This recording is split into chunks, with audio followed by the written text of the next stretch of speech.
Assalamualaikum grade 8. How are you? I hope all of you are fine. I hope all of you are healthy. I hope all of you are safe. I hope all of you are studying. I am Faiza Nadeem with your English lessons. और आज हम करेंगे vocabulary में verbs. So let's start today's lesson. लेकिन ये क्या? मैंने पूछा ही नहीं, मैंने आपको कहा ही नहीं कि पढ़ रहे हो कि नहीं. पढ़ना तो जरूरी है ना? Keep on studying, okay? Let's start today's lesson. जी, आज हम कर रहे हैं ग्रामर ट्री यूनिट 24 पेज 148 से 150 और हम कर रहे हैं वोकैबुलरी उस टॉपिक का नाम जिसमें हम करेंगे वर्ब्स. वर्ब्स क्या होते हैं? Verbs are doing words. ठीक है, not only they are doing words but they tell you about the time period as well. ठीक है, तो ना सिर्फ वो एक्शन को डिनोट करते हैं, वो आपके टाइम पीरियड को भी बताते हैं कि when at what time the action was taking place. ठीक है, उसके अलावा वो हेल्पिंग वर्ड्स भी होते हैं, हेल्प भी करते हैं सेंटेंस की बेटर कंस्ट्रक्शन में. आज हमने वर्ब्स के जो सिलेक्ट किए हैं वो है कॉन्क्रीट वर्ब्स. कॉन्क्रीट वर्ब्स कौन से होते हैं? कॉन्क्रीट वर्ब्स वो वाले वर्ब्स होते हैं जो किसी एक सिंगल पर्सन के एक्शंस को डिनोट कर रहे हो. ठीक है, किसी एक not a group of people but a single person whose action is being denoted by verbs is called as the concrete verb. ठीक है, कॉन्क्रीट वर्ब में एक एग्जांपल इन्होंने आपको दी है. अगेन हमारा आज का जो लेक्चर है वो प्रीवियस लेक्चर से लिंक्ड है जिसमें हमने किए थे vocabulary words, better words to replace adjectives, better adjectives to make our writing further impressive, further engrossing, further better. इसी तरह से आज हम करेंगे कुछ ऐसे वर्ब्स, अब भी करेंगे इंक्रीज्ड वोकैबुलरी जिनसे हमारी राइटिंग स्क्रिप्ट इम्प्रेसिव हो जाएगा, ड्रामेटिक हो जाएगा, बेटर हो जाएगा. ठीक है, तो सबसे पहले हम करते हैं जो एग्जाम्पल आपकी बुक में गिवन है. इस एग्जाम्पल में ये कहते हैं कि Rafi told his mother that he was taken some money from her purse. अब ये टोल्ड है, सेड है, इसको हम बेटर कैसे लिख सकते हैं? उसने अपनी अम्मा को कहा कि मैंने आपके पर्स से कुछ पैसे ले लिए, तो उसने एक्चुअली कन्फेस किया.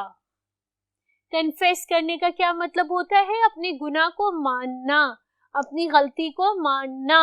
तो उसने कन्फेस किया कि उसने अपनी अम्मा के पर्स में से पैसे लिए थे. Rafi confessed his mother that he has taken some money from her purse. अब टोल्ड से कन्फेस ज्यादा बेहतर नहीं लग रहा? वो पूरे सेंटेंस का एसेंस जो है क्लियरली डिस्क्राइब कर रहा है. ठीक है, तो इसका आंसर क्या है? His mother said that it was a wrong thing for him to do and she was very angry. ठीक है, हिज मदर रिप्लाइड अग्रेसिवली, गुस्से में उन्होंने रिप्लाई किया. उन्होंने कहा कि this was something very wrong to do. ठीक है, ये बहुत गलत काम किया है आपने और आपको ऐसे नहीं करना चाहिए था. ठीक है, अब ये देखो, ये दोनों वर्ड्स जब हमने चेंज किए हैं तो हमारी राइटिंग का इम्पैक्ट कंप्लीटली चेंज हो गया है. यहाँ से यहाँ स्टैंडर्ड आ गया है. तो आज हम कुछ ऐसे वर्ब्स यूज करेंगे कि जिनको के लिख के, जिनको के इस्तेमाल करके, जिनको क्रिएटिव राइटिंग में डाल के हमारी क्रिएटिव राइटिंग हमें बेटर मार्क्स देगी when they are being assessed. ठीक है, यहाँ पे ये जो कुछ वर्ड हैं, क्रॉस एग्जामिन्ड, इनवाइटेड और रिक्वेस्ट, ये हमारे नेक्स्ट बोर्ड पे चल के काम आएंगे. ठीक है, तो आप इनको यहीं पे रहने दीजिएगा जब तक हम चलेंगे वोकैबुलरी वर्ब्स की फर्स्ट एक्सरसाइज जो कि यूनिट की एक्सरसाइज ई है लेकिन वर्ब्स की फर्स्ट एक्सरसाइज है उसकी तरफ. जी, ये फिल इन द ब्लैंक्स हैं और सारे जो आस्क्ड है ना उन आस्क्ड को हमने बेटर वर्ड्स से रिप्लेस करना है, ठीक है, उनको हमने बेटर वर्ड्स से चेंज करना है, इनकी जगह हमने बेटर वर्ड्स लिख रहे हैं. कैसे? The inquisitive man asked me where I lived. तो जो इंक्विजिटिव मैन है ऑब्वियसली उसकी नेचर ही क्वेश्चन करने की है, तो वो आपसे क्या करेगा? वो आपको इंक्वायर करेगा, ठीक है. The inquisitive man inquired me where I lived. The security man aggressively asked me who I was and where I wanted to go and what I wanted. So the security man questioned me, okay? Questioned me or cross-examined me. ठीक है, who I was and what I wanted. ठीक है, the prisoner of war was tortured and was repeatedly asked for information, interrogated. जब आप police के पास होते हो या आर्मी के पास होते हो तो आप इंटेरोगेट होते हो, तो he was interrogated. Our biology teacher asked us about the previous day's lecture. She quizzed us. ठीक है, she has prepared a quiz to ask us about her previous day's lesson. The prosecuting lawyer asked the defendant a series of questions. The prosecuted lawyer cross-examined. The prosecutor lawyer cross-examined the defendant a series of questions.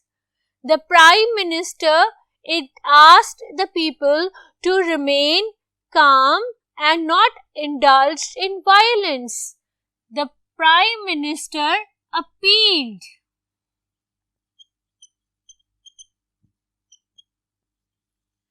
The Prime Minister appealed to the people to remain calm and not indulged in violence.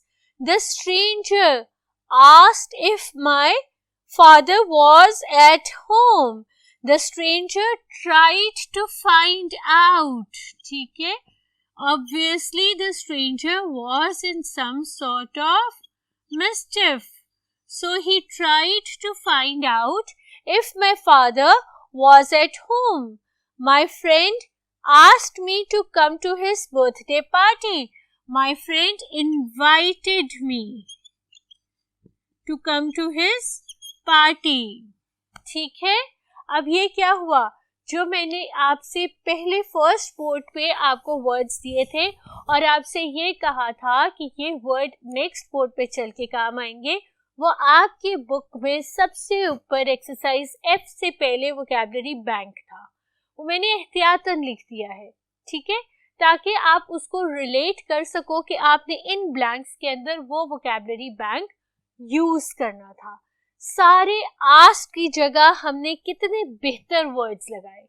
तो अब हमें ये मालूम हुआ कि अगर हमने अपनी क्रिएटिव राइटिंग में कॉन्क्रीट वर्ब्स को डिनोट करना है, कॉन्क्रीट वर्ब्स को यूज करना है, तो हमारे पास एक ह्यूज वोकैबुलरी बैंक है जो ज़्यादा बेहतर तरीके से हमारे आइडियाज़ को, हमारे थॉट्स को, हमारे कॉन्सेप्ट्स को एक्सप्लेन करता है. ठीक है, next exercise, or rather it's not an exercise, next examples are verb related to the movements. ठीक है, let's start that specific example, let's start that specific table and then I'll explain what it is all about. जी, यहाँ पे लिखा हुआ है verbs and their usage in sentence. अब ये verbs जो हैं, ये वर्ब्स बताते हैं मूवमेंट को. कौन सी मूवमेंट? जो एमलेस मूवमेंट है. एमलेस का मतलब है जिस मूवमेंट का कोई रीजन नहीं है, जिस मूवमेंट का कोई सबब नहीं है, हम बस ऐसे ही घूमने जा रहे हैं. ठीक है, इतने सारे वर्ड्स आपकी एमलेस मूवमेंट को डिनोट करते हैं, इतने सारे वर्ड्स आपको ये बताते हैं कि if you are moving aimlessly you can move in all these different manners. ठीक है, इन तमाम तरीकों से आप मूव कर सकते हैं if you are moving aimlessly. और उनके एग्जाम्पल सेंटेंसेस भी बोर्ड पे हैं जो कि आपकी बुक में भी मौजूद है। मेरा काम आपको एक्सप्लेन करना है, समझाना है, ताकि ये वर्ड आपके ज़हन नशीन हो जाए हमेशा के लिए। सबसे पहला वर्ड है एम्बल। एम्बल का मतलब है एमलेस मूवमेंट। ठीक है, लेकिन इसका यूजेज कहाँ होता है? इसका यूजेज होता है when you are going to the supermarket to buy something. I ambled around in the supermarket trying to decide what to buy. ठीक है, you are indecisive, you cannot make up your mind, so you ambled around the supermarket. Saunter, aimless movement. You are 15 minutes late for the class, how dare you just saunter in here? Aimlessly wander or appear in here. देखो, amble का भी यही मतलब है, saunter का भी यही मतलब है, लेकिन how different is their usage, right? Stroll, I'm going for a stroll in the park. ठीक है, पार्क में जब आप वॉक के लिए जाते हो, रोड पे जब आप वॉक के लिए जाते हो, बेसिकली जब आप वॉक के लिए जाते हो तो you're going for a stroll.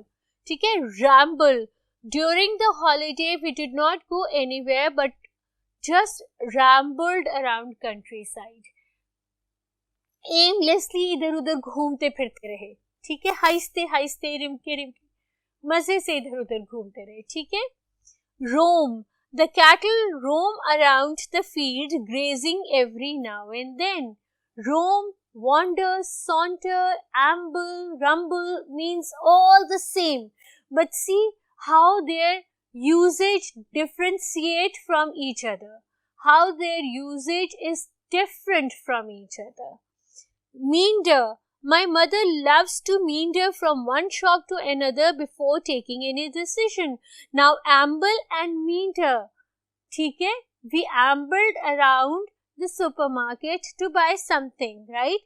And my mother loves to meander before she would come up to any decision, before she would decide what to buy. Wander, panic filled the classroom as a goat wandered into the room. Wander, इधर उधर से आवारा घूमती हुई आ गई, उसको मालूम नहीं था। ये सारे वर्ड्स इसी एमलेस मूवमेंट को डिस्क्राइब कर रहे हैं। And drift, clouds drifted gently across the bright blue sky. Drifted भी स्लो सी मूवमेंट है। आपने कभी बादलों को घूमते हुए देखा है? जब हवा चल रही होती है और आप आसमान पे देखें तो वो बहुत खूबसूरत सीन होता है। बादल ऐसे यूं इधर से उधर without any purpose, they are just drifting slowly aimlessly around. तो ये सारे वर्ब वो थे जिनका मतलब एमलेस वॉन्डरिंग था, बगैर किसी रीजन के, बगैर किसी सबब के, आहिस्ता आहिस्ता इधर से उधर जाना। एक और ग्रुप ऑफ वर्ड्स है जो आपको ये बताते हैं कि हम मुश्किल से चल रहे थे। मेरे पास वो ग्रुप ऑफ वर्ड्स भी हैं और उनके सेंटेंसेस भी हैं। चलो उन ग्रुप ऑफ वर्ड्स को पढ़ते हैं और सेंटेंसेस को समझते हैं। जी बेटा, ये वो ग्रुप ऑफ वर्ड्स हैं जिसके अंदर आप बड़ी मुश्किल से चलते हैं। ठीक है, और ये तमाम के तमाम वर्ड्स यही बता रहे होते हैं कि आप किसी मुश्किल से, किसी परेशानी से, बड़ी दिक्कत के साथ चल रहे हैं। ठीक है, limp, the cyclist his left Shin bleeding limped to the pavement after he was hit by the car. limped का मतलब होता है लंगड़ा के चलना। उसकी लेफ्ट शिन पे चोट लगी हुई थी, वो गाड़ी से हिट हुआ था तो वो कार की तरफ लिम्प करके लंगड़ा के चला। hobble, it was strange to see the captain of the football team hobbling on the crutches. crutches क्या होते हैं? बैसाखी। ठीक है, जिसकी मदद से आप चलते हैं। अल्लाह ना करे अगर आपका फ्रैक्चर हो जाए या अल्लाह ना करे कि कभी किसी की टांग कट जाए तो वो बैसाखियों के हेल्प से चलता है, तो that is called crutches. And the sentence says कि ये बहुत स्ट्रेंज सीन था कि जब हमने देखा कि एक फुटबॉलर बैसाखियों से हॉबल अराउंड कर रहा था, उछल उछल के चल रहा था, स्लोली, डिफिकल्टी और उछल के। Stagger, the boxer staggered and almost fell when his opponent hit him with punches. Staggered का मतलब ही होता है मुश्किल से चकरा के, बड़ी मुश्किल से चलना, ठीक है। थोड़ी देर उसने स्टैगर किया, बड़ी मुश्किल से चला और फिर गिर गया। Stumbled, he stumbled across the construction site which was uneven and littered with building material. Stumble का मतलब भी यही होता है कि बड़ी मुश्किल से पत्थरों के ऊपर बड़ी मुश्किल से चलना, ठीक है। तो he was stumbling across the construction site. Plod, the weary soldiers plodded through the mud carrying their heavy packs on their shoulders. weary का मतलब होता है थके हुए, तो वो बेचारे थके हुए सोल्जर्स, सिपाही बड़ी मुश्किल से प्लॉड करके, बड़ी मुश्किल से गीली मट्टी में से वहां से निकले और उनके कंधों पे उनके हेवी बैग्स भी थे। तो आप ये सोचो कि वो बेचारे कैसे प्लॉड कर रहे होंगे, कैसे मुश्किल से चल रहे होंगे।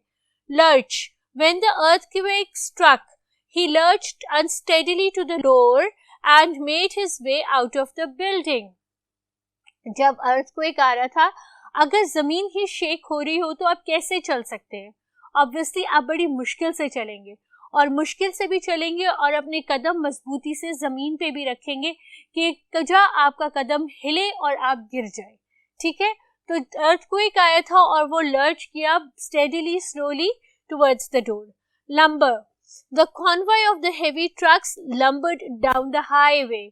कॉन्वॉय का मतलब होता है पूरा ग्रुप, ठीक है, ढेर सारे, जो जैसे आपके कैरवान आप पढ़ते हो ऊंटों के, इसी तरह से जो ट्रक्स होते हैं ढेर सारे, and they move together, it's called a convoy.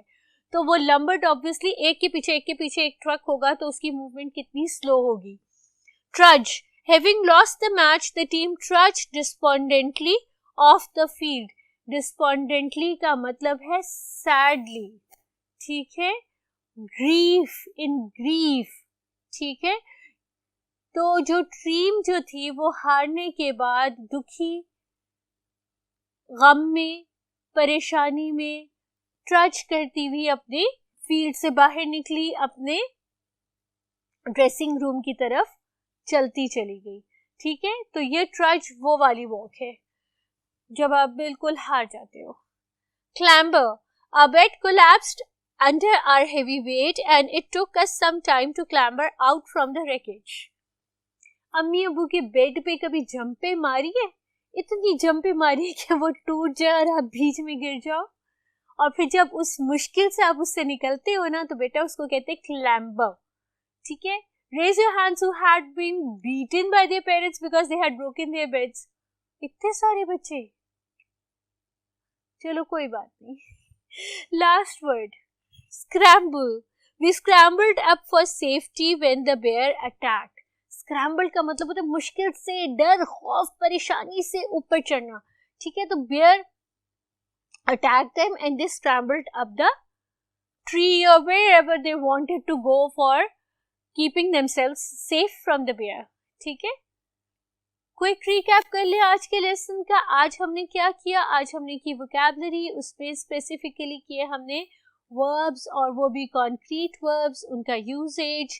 हमने ये जाना कि आस्क्ड की जगह हम कौन से वर्ब्स लगा सकते हैं in order to make the creative writing more impressive, और हमने बहुत सारे वर्ब्स किए जो डिनोट करते थे एमलेस वॉक को भी और मुश्किल से चलने वाली वॉक को भी। उनके हमने सेंटेंसेस भी पढ़े, हमने उनकी एक्सप्लेनेशन भी सुनी, और हमने अपने वोकैबुलरी बैंक में ढेर सारे वर्ड्स का इजाफा किया। I hope that you have done that with me, because मैंने तो आज बहुत सारी वोकैबुलरी लर्न की है as far as verbs are concerned, ठीक है। मुझे इजाज़त दो, पढ़ते रहो, हेल्दी रहो, घर पे रहो, सेफ रहो, और अपनी अम्मी अब्बू का कहना मानते रहो, ठीक है। इंशाल्लाह we'll meet together in the next lecture. By that time, Allah Hafiz.